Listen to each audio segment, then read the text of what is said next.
What up? It's your boy Dvrth again with another video, and today we are here with Attack on Titan final season, episode 26, I believe.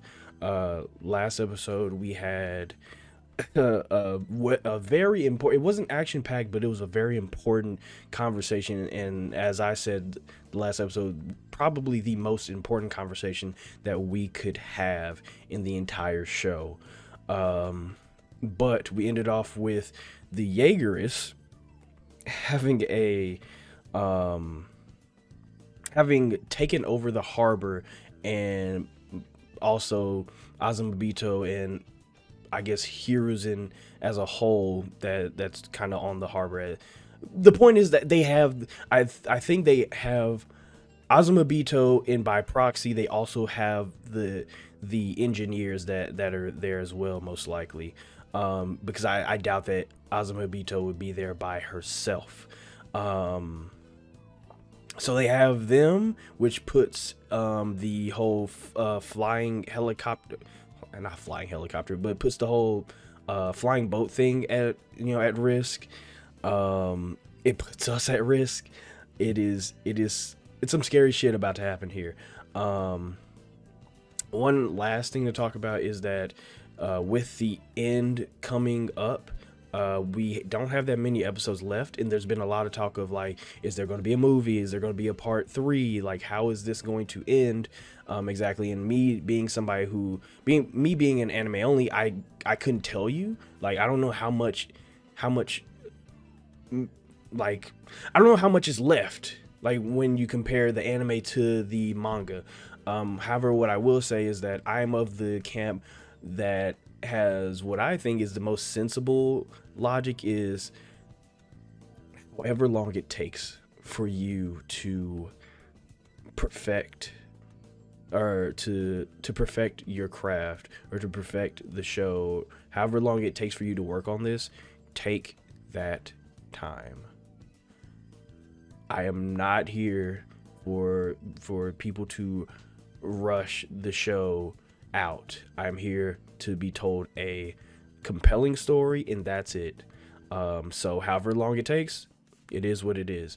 My patience is pretty good with that type of stuff. So we'll see what happens, but until then, we're going to just dive right into this episode. So if you haven't already, subscribe, like, comment, all the other stuff. If you're just a lurker, I appreciate you too. If you have any requests, whether it be more Attack on Titan or something totally different, the best place to end is always going to be my social media. Link's going to be in the description, or you could comment below. That's cool too. And if you want these episodes early, or not early, if you want the full reaction to these episodes, you can subscribe to my Patreon. Link's going to be in the description for that as well. So with all that being said, let's get our headphones on. I've been getting texts and shit all day about this episode for people that have already watched it, saying that I need to watch it. So let's get into it. Get our headphones on, make sure they're on. Them bitches is on, and let's just get into it.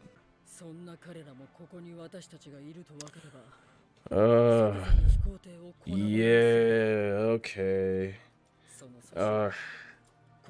Okay, that's gonna be tough. What? What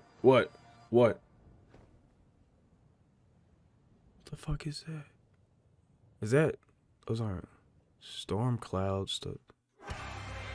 Oh shit, the Colossal Titan are crossing the sea.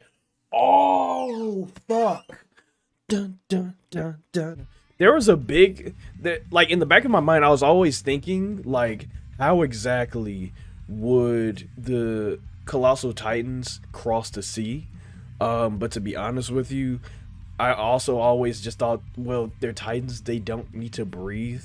They could easily just walk through it. Now, granted, the sea is very deep, but let's be real. They have high body temperature and are pretty damn tall. If anything, I don't think, while crossing the sea may slow them down, it's still inevitable. Oh god. That is, we gotta keep in mind that is they niggas though. I don't know if they'll be okay. Yeah. I don't think they'll be okay with killing those people. どうして港を見境なく攻撃すればアズマ人まで巻き添えになる。そうなんでしょう。その通りだ。 Oh right, Onyo Kamon is a pilot. Oh my god, how could I forget? Okay, she is with the engineers that that they brought over. Yeah. Oh, they service the boat. That is perfect for somebody to die. That is come on.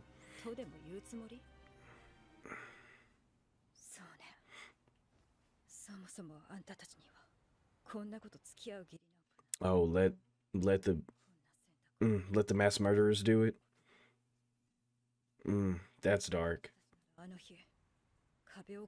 Hell, to be honest, Aaron did. Yep, Aaron. Yep. Fuck, bro.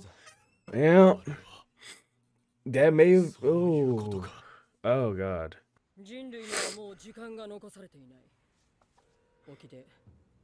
Oh, it is the Titans just crossing the sea. Judging by their speed, they probably. Oh my God. Well, Marley isn't that far away. To be fair. Oh my God. Oh my God. Magath. Magath! What the fuck are you doing?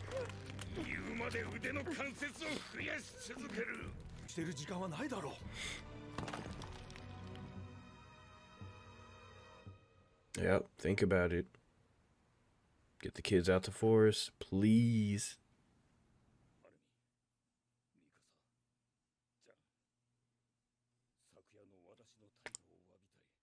Oh.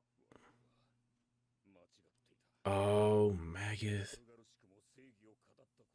Oh, he was just trying to justify his... Yeah, he was just trying to justify his own actions. He didn't want to be the fucking devils that he came from. Yeah, fuck. Yeah. He was just afraid to become a devil. Oh, God.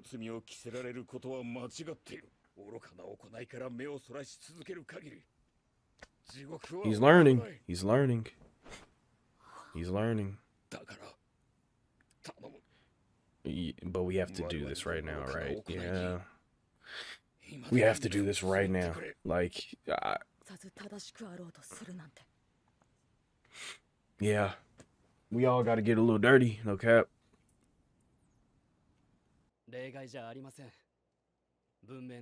Fucking fuck, bro. That's not how this works, though, Flock. That's so stupid. Like, the world is going to be the same.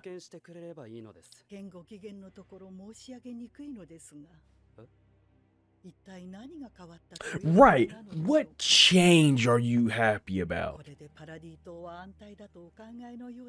You talk to him. Talk to him real quick. Talk to him real quick.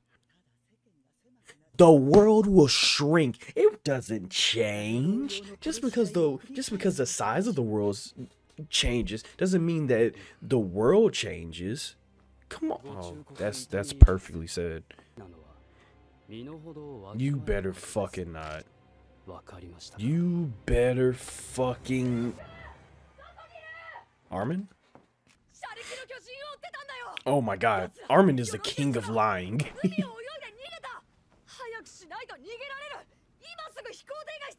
Oh my God. This is perfect. This is perfect. This is perfect.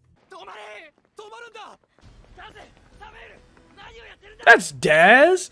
Daz and Samuel. Bitch.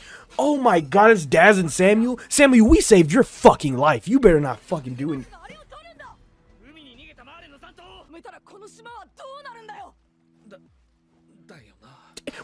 Doug, we are homies since day one. Dad, Samuel, Sasha saved your fucking life.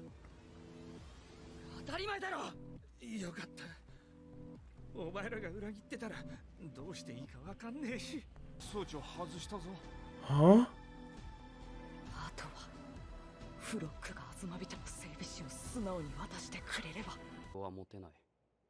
でもやっぱり不安の種は積んでおくべき。 Oh my fucking god!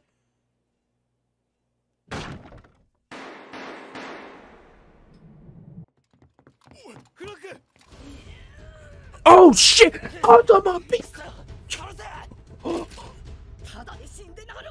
Let's go! Oh fuck! Oh fuck! Oh fuck! Oh fuck! Oh my fuck! Bitch ass nigga! Oh shit!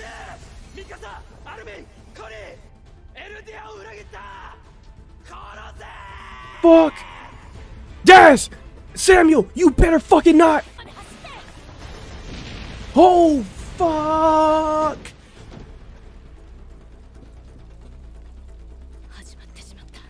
Ooh, this fucking track is hard. Fuck! Oh shit!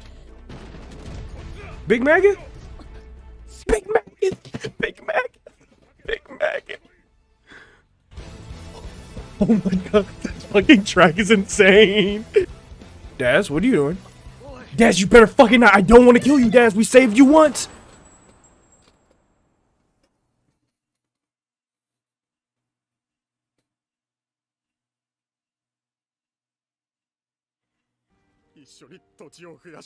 He saved your fucking life, Samuel. We saved your fucking life, Daz. This is really how you do it? I can't do this, bro. I can't. No, we saved your lives. Oh my god, oh my god, oh my god. Kill Flock at least. Please kill that nigga, bro. Oh! This is so hard. Oh fuck! Kill his dumbass! Let's go! Fucking horny right now. I'm so fucking horny right now. Oh my god. Fuck! Hey, Flock. You ever fought one of the 9? No? Have you ever fought 2? Oh, this is my niggas, bro. Oh my god. Pussy, give me that. Pussy. Y'all really don't know, huh? Y'all really don't know. Oh my god. Fucking hard. This is so hard. Oh my god. Fuck all of you. Come on. Come on. Armin. Armin. Oh shit. No, no, no, no, no, no, no, no, no, no, no.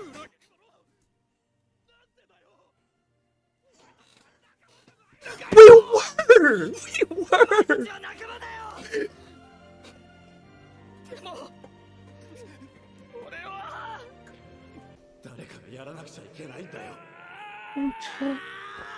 Don't fucking do this, bro. Oh, fuck. Ah!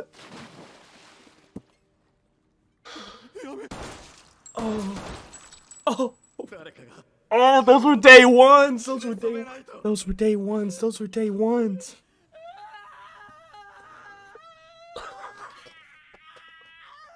Oh, dude, those were days. Oh, god damn it, bro. Oh, fuck. Oh, god damn it. Oh, god, bro. Oh, I never thought I would cry for Samuel and Daz. Oh.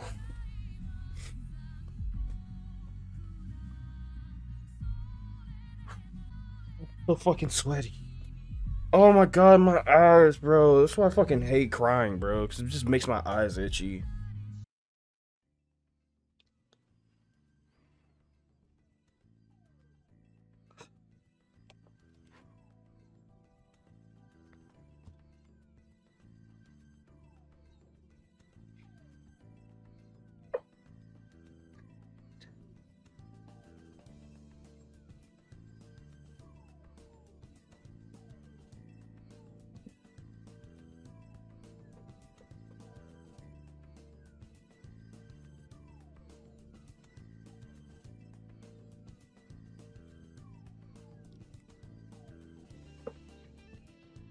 I dead ass never thought that I would get emotional for Daz and Samuel.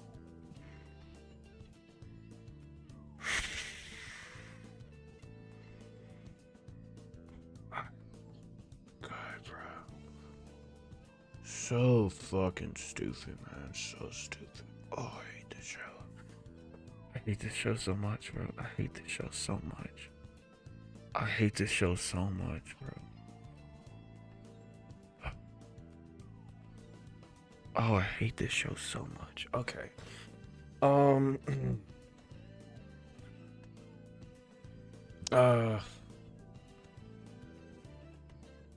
Okay. Okay. Let's start from the beginning. So. Do we start from the beginning? Yeah. So. We start with Magath and Hanji looking, or kind of scouting out everything, and I think it was quite, obvious that since the Jaegerists are there and they have Azumabito, they're also holding their engineers hostage, which was a big thing because if they my thought was that if they have their engineers, that means that they're keeping their engineers there for a reason, meaning that the flying boat was not going to be, it wasn't going to be as easy as just getting in the flying boat and like hovering off. There was a there was going to be a system to it, as it usually is when you're flying anything, really. There's a system to it, and with technology this new, of course it was going to take the Azumabito, or it was going to take Hiruzen's engineers to be around there to get everything going correctly, which puts us in a very precarious situation, because now it turns into a not only an escort mission, which if you've watched enough of my videos, you know there's one thing that I hate, and I mean I hate escort missions. I hate escort missions because it leads, specifically in anime and in just shows in general.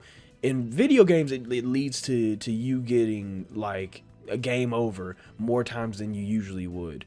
But in anime, escort missions means somebody's going to die protecting you. Escort missions, whenever you sign up for one in an anime, you are basically signing your death warrant. You might as well just write your name in the death note at that point. So while I understand it is very important to continue this, I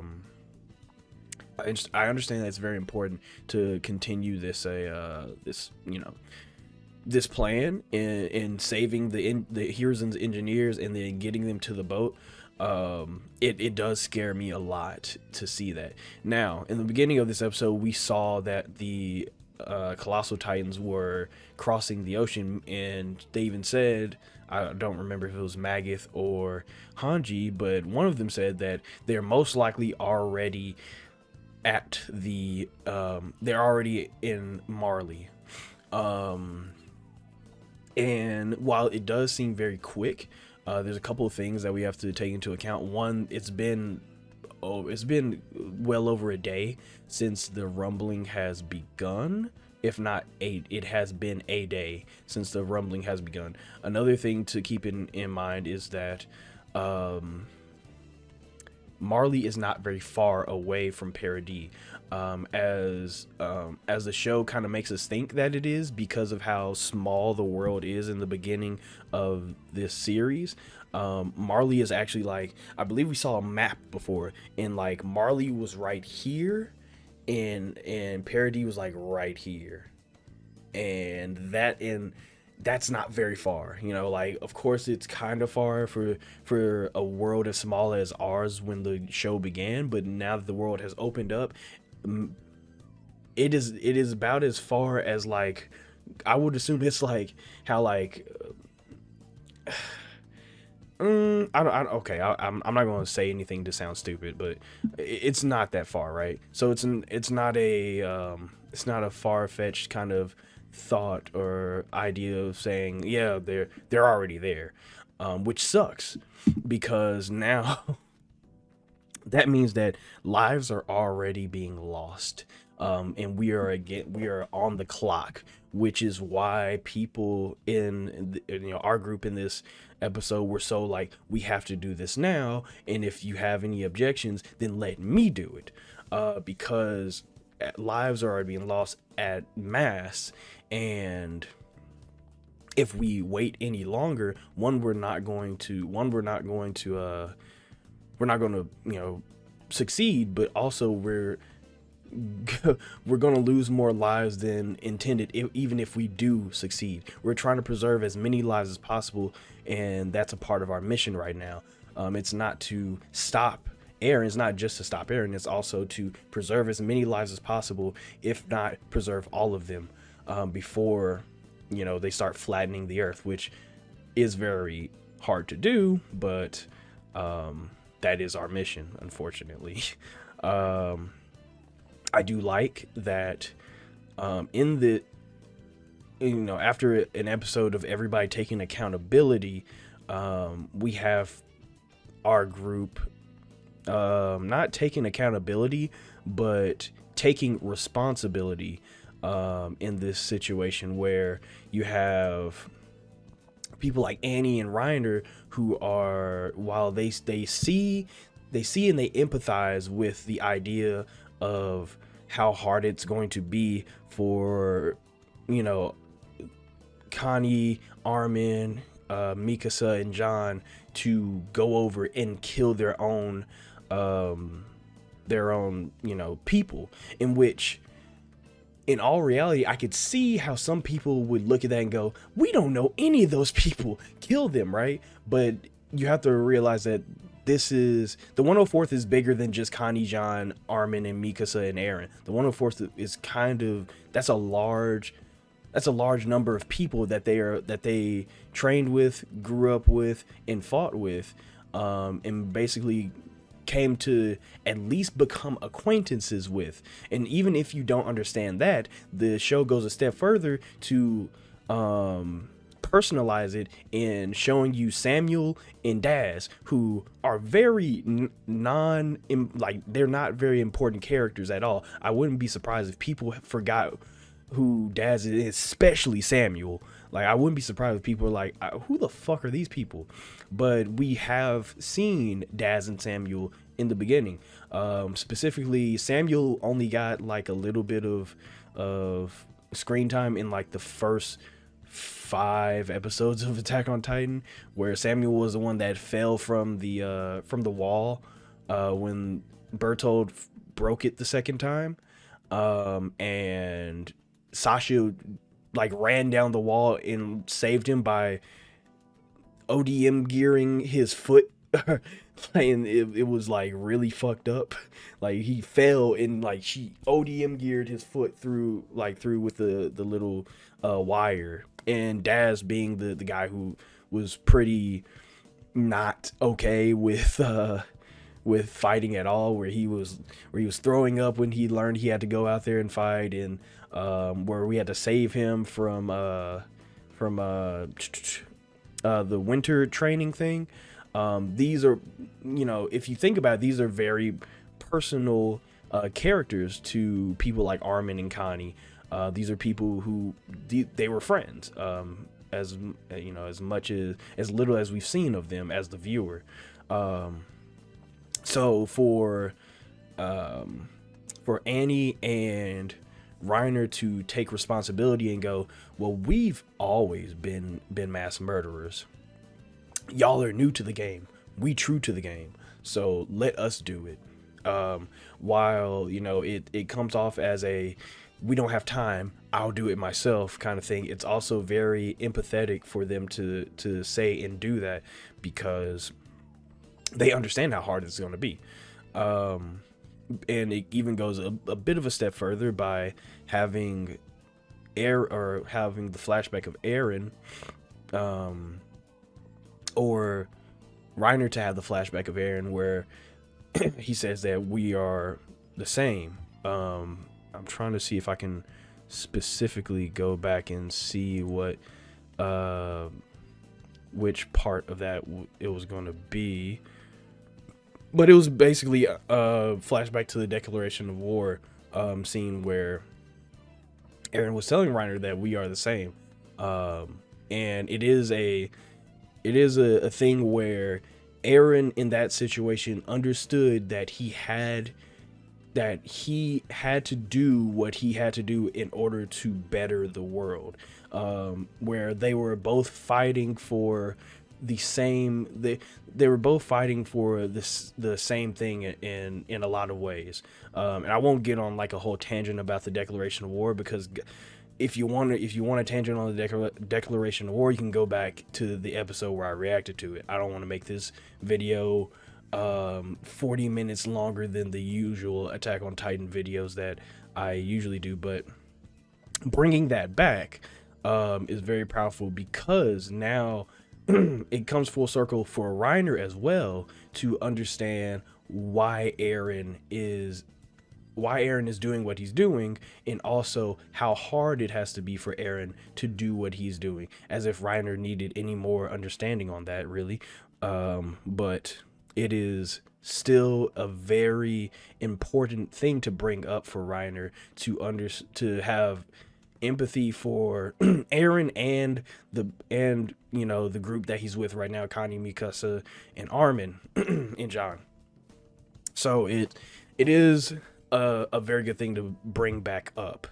So the next person who takes responsibility after our episode of everybody taking accountability is Magath, where Magath is exerting a lot of anger, and he has been in the past 2 episodes, where he's been very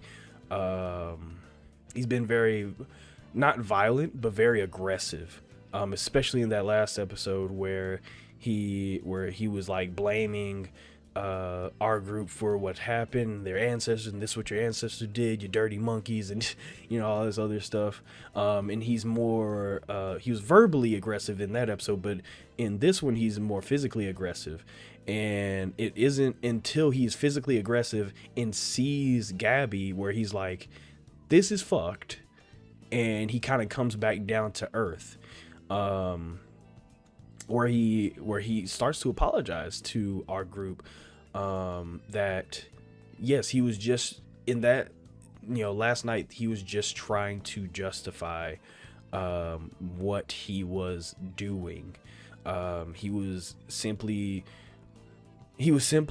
trying to distance himself. Like it's a very scary thing, and I can only imagine how scary it is for Magath to be in the situation where he realizes how fucked up Marley is. And I think Magath I think for a while Magath has been put onto game, specifically in the last part where he was talking to Willie. I haven't said that name in so long, but when he was talking to Willie in the carriage, and he at the end of their little conversation, he explained that the Eldians are devils, but we are too.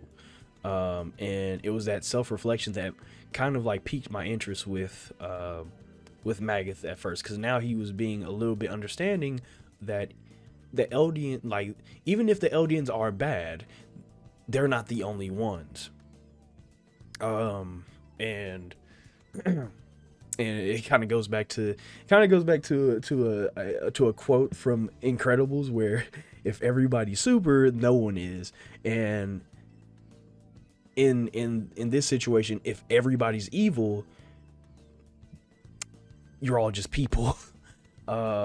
So in this situation, I do like that Magath was able to understand that he was running away from his own past, as much as he was blaming people for their past, where it is very scary to think, oh shit, I might be the bad guy. And it's true, yeah, you are the bad guy, but a lot of other people are too. And that's something that we learned in the last episode, that all of us did some really bad shit. All of us were the bad guy at some point. And when you're having this self-reflection, this talk of self-reflection, and going, across the board and around the table being like, and you're the bad guy for this, and you're the bad guy for this. And when it comes to you, you're afraid because all your life, for as much as we know, all Magath's life, he's been taught this this nationalism of Marley is great and the Eldians are devils. So confronting the idea that you are also not, you're not as good as you think. You also did wrong and you are also a devil. Confronting that type of that type of reality is very scary. I can only imagine how scary that could be for Magath to finally realize that all his life, or at least probably all his life, he's been justifying, much like everybody else, he's been justifying why he hates. And this is a huge moment for Magath to finally accept that he was wrong. He was wrong to say the things that he said. He was wrong to do the things that he's done, and he is willing to make it better.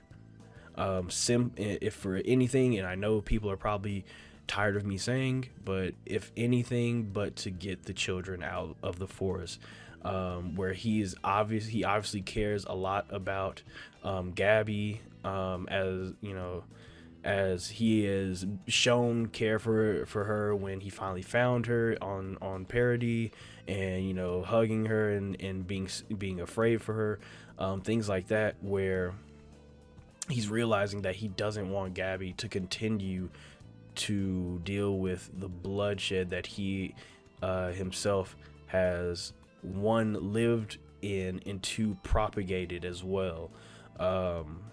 So it's a big character moment for Magath. Him also going to the warriors and telling them that it was not their job to bear the brunt of their ancestors' sins, which also comes full circle in the way that they've been treating Eldians in Marley was simply because their ancestors were horrible people. And we learned in Ymir's backstory, the true Ymir's backstory, that yeah, they were. Like, nobody, at least I don't think any sensible viewer is arguing that the first Eldians were bad people, because they were. But it is not up to the people 2,000 years in the future to bear that brunt. If anything, it is everybody's duty to continue to make sure that doesn't happen again and make a better world than it was before, not to propagate the same exact thing that you fought against and then say it was all your fault, because you don't get anywhere like that. You simply get exactly where you were before. It sucks. It reminds me of when in the first part of season 4, where Kaya and Gabby were arguing in the little house where her mom got eaten, and her being like, my mom was born and raised here. What did she have to do? And I remember talking to a friend about this, where like it's the funniest response to Gabby having a breakdown about, like, you guys are devils, and remember 2,000 years ago when y'all killed all of us, and you guys are horrible. And basically Kaya's response was, my mom's 36. What does she have to do with any of this? It's a great response, because yes, we don't even know what the fuck's going on. Like, we just want to live in peace. And I think Magath is finally understanding that. So it's like I said, it's a good character moment for Magath to round everything up for him. What else we got?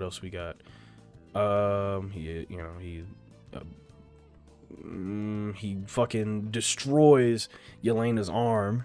and Yelena is saying that if they take her with them to see the end of everything, she'll probably tell them where Eren is. I don't believe her exactly. I'm very wary of Yelena because she is who she is. However, yeah, that is what she wants, so why not? We need the information now, so we don't really have a choice.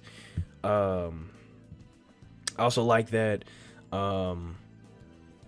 Armin decided to go ahead and help out and not just let Magath and everybody else, like, you know, go out there and be killers again. He's like, no, I need to be a part of this as well, because, you know, it's my duty, it's my responsibility to help out to save the world.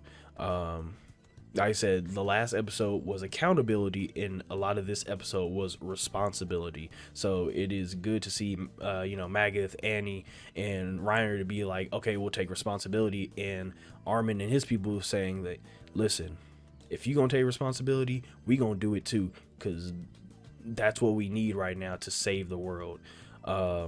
A lot of this action is very reflective of what people need to do in order to make a better world.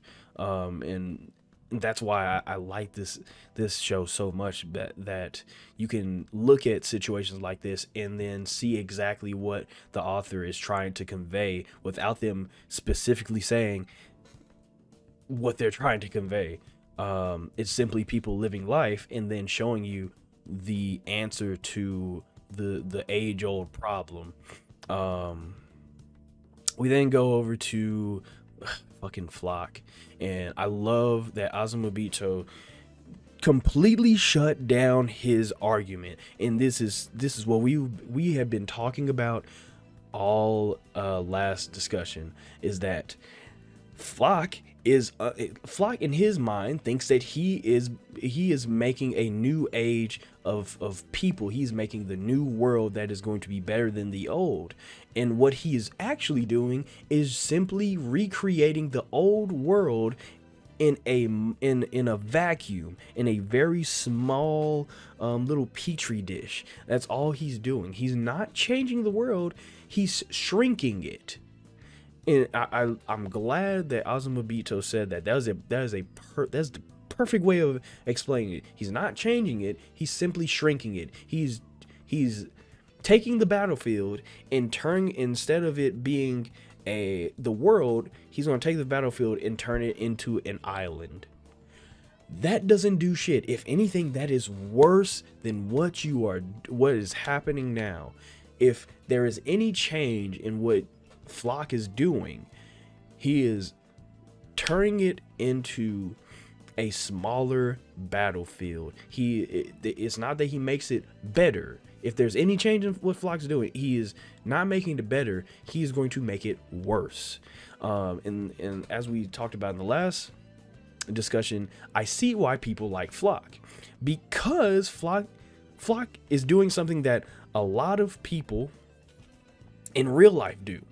You know, this is what Flock is doing. The normal thing to do is, okay, we'll just kill everybody. Easy, right? And make sure that people don't see. Here's the thing. Whenever because like if you go back long enough in my videos, even I said just kill everybody. But here's where me and Flock differ. Flock wants to kill everybody except for his people, thinking that his people are going to be better than thou. I said kill everybody, and when I said kill everybody, I meant it. I meant everybody had to die, because you couldn't just have one little island of people. You would still have the same thing. If you wanted to kill everybody, you have to kill everybody. It's not just oh yeah, man, let's just kill everybody but this group of people and we'll never have war again. No, that's not how that works. If you are going to want to kill everybody, you better kill everybody. not just a couple, you know, not just 90% of the world, not just 95% of the world. You have to kill 100% of the world in order to completely make sure that this doesn't happen again. And that gets into a conversation that would take way too long to have. That would get into a discussion that would take way too long to have and wrap up. But god damn it, it is completely true how it is completely stupid is what I'll say. It's completely stupid how Flock thinks that he is doing the right thing. If anything, Flock is he's making it worse. Like I said, he's making it completely worse. It is a shame that Flock's, you know, his fire, his fighting spirit is channeled into this, because honestly, in all reality, Flock could do a lot of good. It, you know, he's rallying troops. He, like, look at all the shit that Flock is doing right now. If he simply did all of this, except for like he did it for the actual betterment of the world instead of just the betterment of his people, he could do some real good in the world. However, Flock took that power and he used it for the wrong thing. He used it instead of to change things, he used it just to propagate the exact same problems that made him like this. It's sad, actually. It's very sad, actually, that Flock truly believes that this is the right thing to do. And even, you know, even here, if heroes if Azumabito can see that, there's no hope for Flock. There's just no hope for Flock, dude. There's not at all. The beginning of the betrayal starts around the time that Flock thinks that he's about to kill Azumabito. Our Armin starts lying his fucking ass off, and goddamn it, Armin is a fantastic liar. Not gonna lie, Armin is a great liar. He is a demonic ass liar, and I respect him for that. And that's where we get into the whole thing of Samuel and Daz. I feel we'll get okay. It hurts to no end to see that that basically the final one of the final mini bosses is Samuel and Daz. There is some genius writing in that my dumbass can't really comprehend.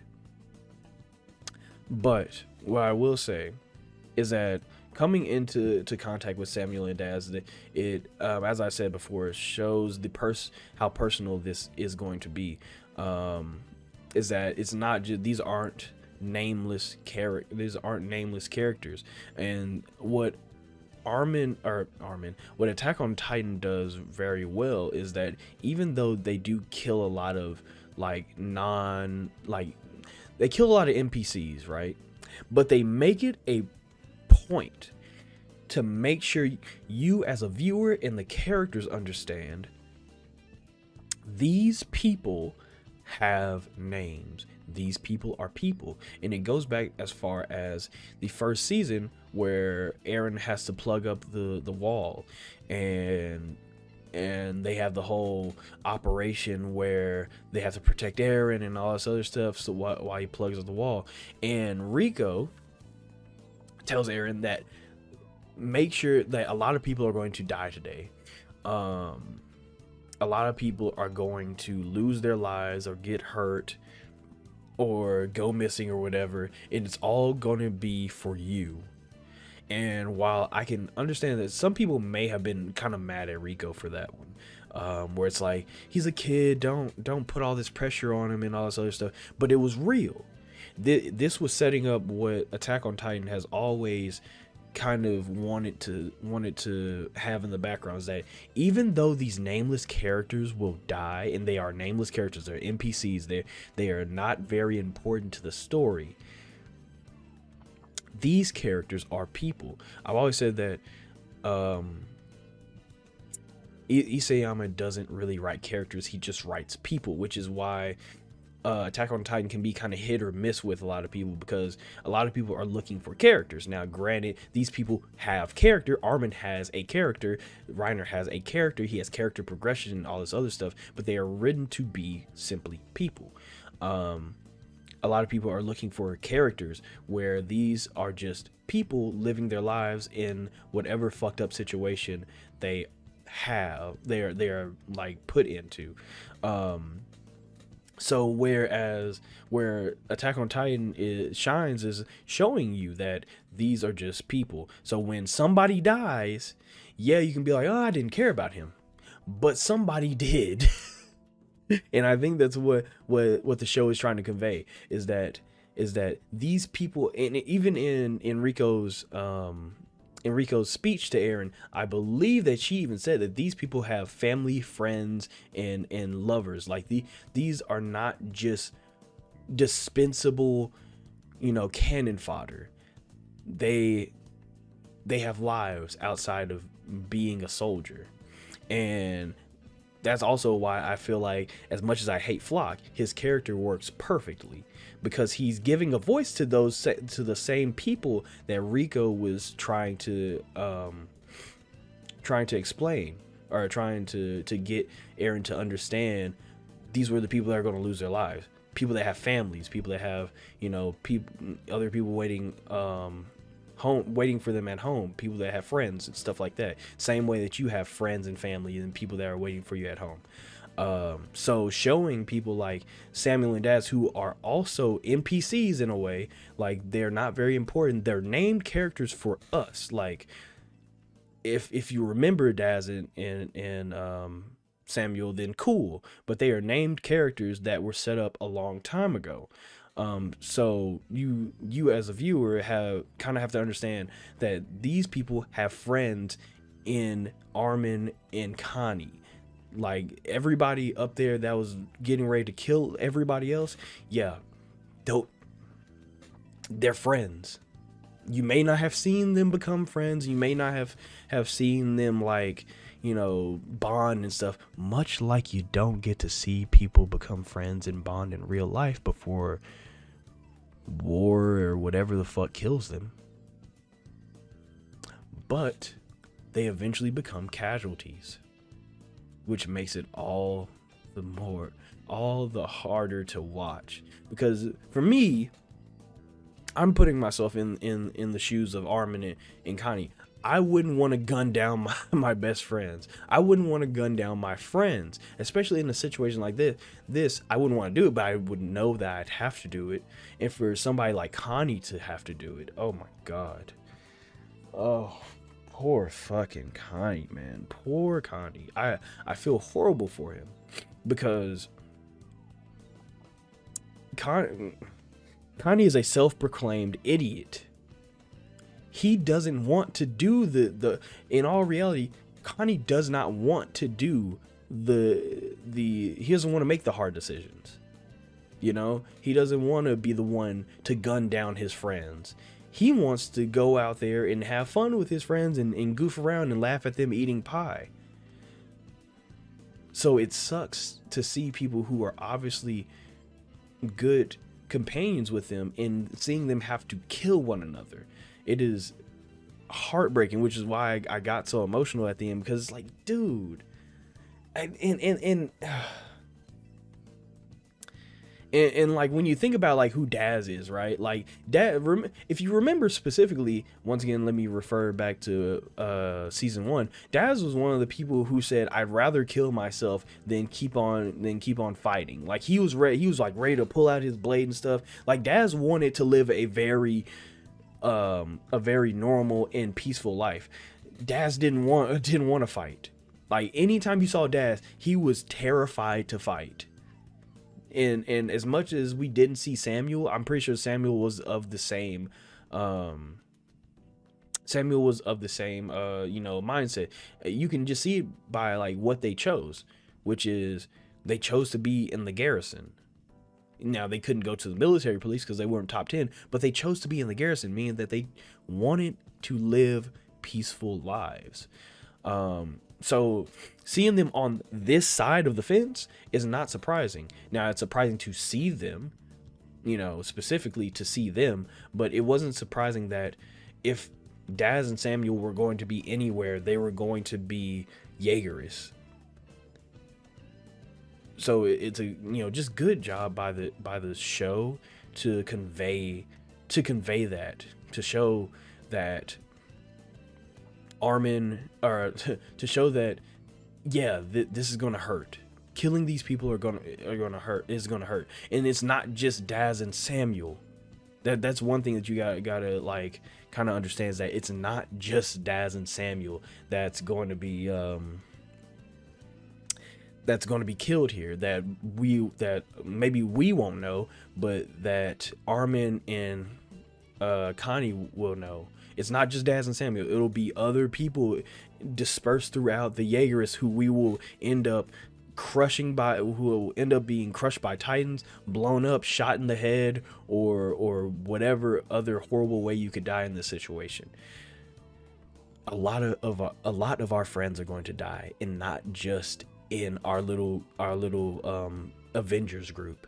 Outside of it, in the Jaegerists, a lot of people are going to die, and that in this show, or this episode, was perfect for showing that.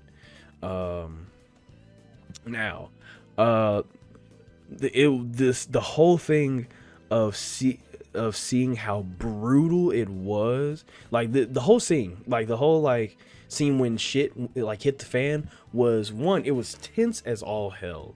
Not gonna lie, I think that we need to give this episode props of how tense this was. Like, after having an episode like last episode, which, while it was a very important conversation, you kind of expect some action afterwards. This episode did a wonderful job, not only conveying just action, and like not just like mindless action, but like this was serious business going on here. There was actual like suspense in every action that was going, like people being held at gunpoint, and then like like the nine are formidable, but they're not it's not impossible to kill them. So seeing them about to, having a bunch of the Jaegerists flying over Annie and probably about to kill her, and then being like, oh shit, Annie's about to die, and then have, Armin, Jesus fucking Christ, Reiner save her, and it was just... the animation was great too. Like getting to see ODM gear is always fun, but we're also getting back to the roots of like ODM gear versus Titans, even though the situations the situation has changed. It's still fun to see ODM gear versus Titans, and then me rooting for the Titans, but still being sad that the people in the ODM gear are getting killed. There's just, like I said, there's just some genius in writing there that I am too stupid to understand. But dear fucking God, it's great seeing Armin get shot up, and he still keeps going. Oh my God, Armin is a psychopath, dude. Like he was just sitting there ready to get shot. Oh, dude, what an episode, man! What an episode! Like, also shout out to Azumabito for fighting back. Like, Flock is a bitch. I'm just gonna say it right now. That she may be formidable, so I don't know for real. But goddamn it, that's a old lady. Flock got dirtied up. He had a gun.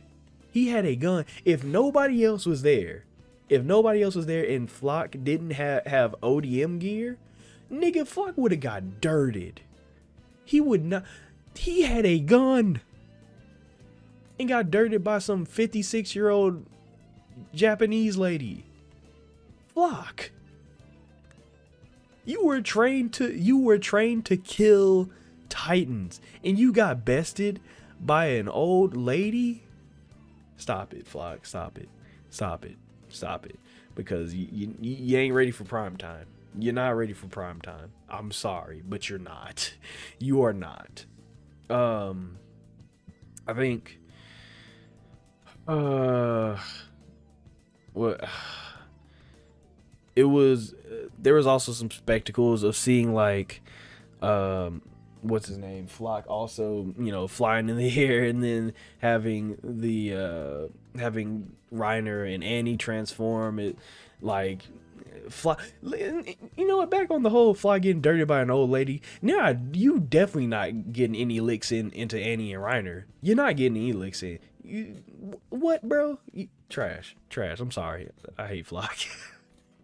I hate Flock. But yeah, ending this episode off on just like Connie shooting his friends, and I mean like he was unloading that clip into not Daz, but Samuel. And I think Samuel specifically spent a lot more time around Connie and Sasha than others. If I'm remembering correctly, Samuel was around them a little bit more. I don't know if you know, correct me if I'm wrong, but I think he was around them a little bit more. But seeing Connie like unload the clip into Samuel and Daz, and him just that frustrated scream and cry, like that's what really broke me for this episode. Like that hurt my feelings to hear Connie have to kill his friends and then just cry out in like sadness and frustration of how did it get to this. This episode just hurt to watch. It genuinely hurt to watch. And I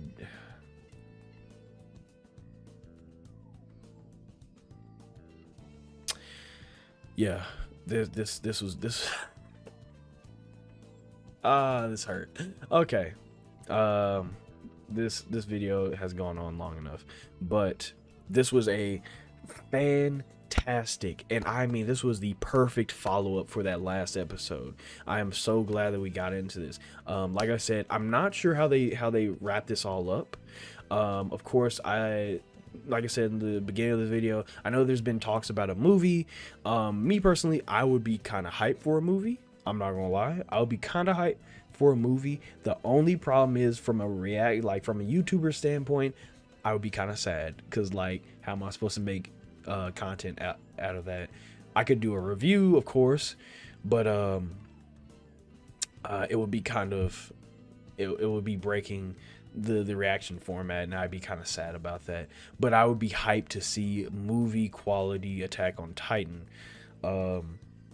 As far as like them making a part 3, I personally would not care. I would be chilling. However, my only problem with that would be, one, the people who get frustrated and then read the manga is going to grow, and while that's okay, the problem is that there's going to be a lot of people who are going to go read the manga and then start talking about it on the internet, and I'm going to have to take a long time to just like stay away from it's going to be harder to stay away from spoilers. I say this all the time, but I have a very proven method for me personally on how not to get spoiled. But you know, it's still going to be difficult to like navigate through like the people who aren't as patient and are just going to read the manga and go, let's talk about it on Twitter, and you know, okay, cool, but you know, it's going to be tough for an anime only like me. I'm okay with them taking as much time as they need. but damn it, is going to be hard to stay away from spoilers. I might just like stay away from the internet and Twitter as a whole. But we'll see. Like I said, I'm okay with whatever they do. I don't care. I'm not on it. I don't spend a lot of. I go outside. That's the best way to explain. I go outside. I don't get my feathers ruffled from shit like this. If they want to take all the time in the world to perfect this final part, I'm okay with that. I'll be okay. There's other things for me to do. You know, there's other things for me to do than sit down and watch anime. As much as I love anime, yeah, I can do other things than that. So great episode, perfect episode. Really enjoyed this one. I did not expect to get so emotional on this this episode, specifically for these characters, Daz and Samuel. What the fuck? But this was amazing. This was amazing. Still got a couple more episodes to go. I don't even know what where the fuck we go from here. I genuinely don't. I'm emotionally drained. If anything, I might need a break from Attack on Titan. But if you haven't already, subscribe, like, comment, all the other stuff. If you're just a lurker, I appreciate you too. If you have any requests, whether it be more Attack on Titan or something totally different, the best place to send that in is always my social media. Link's going to be in the description below. And if you want the full length reaction to this to these episodes, you can subscribe to my Patreon. That's going to be in the links. That's going to be in the description below as well. So yeah, with all that being said, let me get my off button ready. There you go. You all stay amazing, stay safe, and take care of yourselves.